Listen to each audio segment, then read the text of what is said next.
We've begun our work on sequences and series, and to start off with this topic, we're going to be focusing on what we call an arithmetic sequence. Okay, so I wanted to talk briefly, first of all, about exactly how we define an arithmetic sequence, what it kind of is, what it's defined as. I want to look at some of the notation that we use, and I want to look at a formula to help us to calculate particular terms in an arithmetic sequence.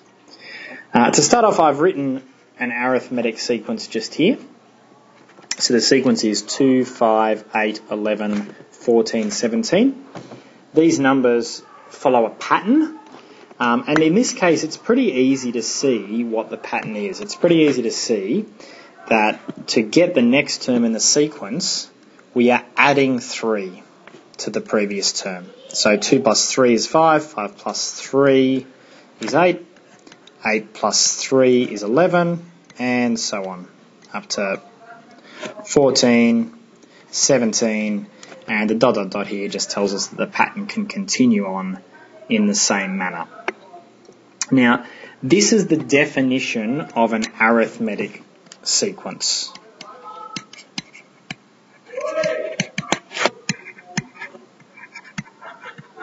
What we say is an arithmetic sequence is one where each term is separated by the same number.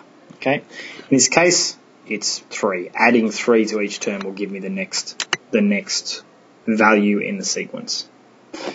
Now, before we get into this, we want to look at some notation so that we can refer to these things sort of all speaking the same language. So I'm just going to move this over here and give myself a little bit more space. And talk about how we refer to each of these terms. So this first number 2, that's the first term in the list. So we actually refer to it as T1. Okay. The next one, 5, it's the second term. So we're going to call it T2. And we're going to continue that pattern forward. So each of these, T for term, and the subscript number just tells us what one we're referring to. Okay, so we could write this out differently. I could write T1 equals 2, T2 equals 5, T3 equals 8. Okay, but this is basically how we can refer to a particular term. So if I said to you, what's T7 going to be equal to? Well, you could work that out. It's going to be 3 on from this one. It's going to be 20. So that's how we refer to our sequence. Now, sometimes we'll want to refer to different parts of this. So one of the important concepts here is that each term is 3 more than the last one. So we probably want to have a way of identifying this plus 3. And we have an algebraic letter to represent that. This plus 3 here, I'm going to represent as the letter D.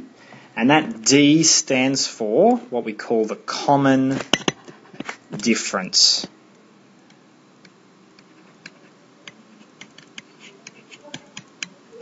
So the common difference is the difference between each term. So there's a difference between 2 and 3, and 2 and 5 of 3. There's a difference between 5 and 8 of 3. Difference between 8 and 11 of 3. So that's why it's called the common difference. So we can refer to that as 3. So in this sequence, I would write that D, the common difference, is equal to 3. Okay. Now, the place that we start our sequence, okay, in this case 2, we can refer to it as T1, but we can also refer to it with the letter A. Okay, and that's going to become evident why we do that when we look at some formulas in a little bit. But I can call that first term A, and in this case A is equal to 2. In the next video, what we're going to look at is how do we actually go about finding a particular term in a sequence. So, for example, if I said what's term 20 going to be, we don't want to have to keep adding 3, add 3, add 3, add 3 20 times to get up to there. We want to look at a shortcut method for getting to the 20th term. So that's what we're going to look at in the next video.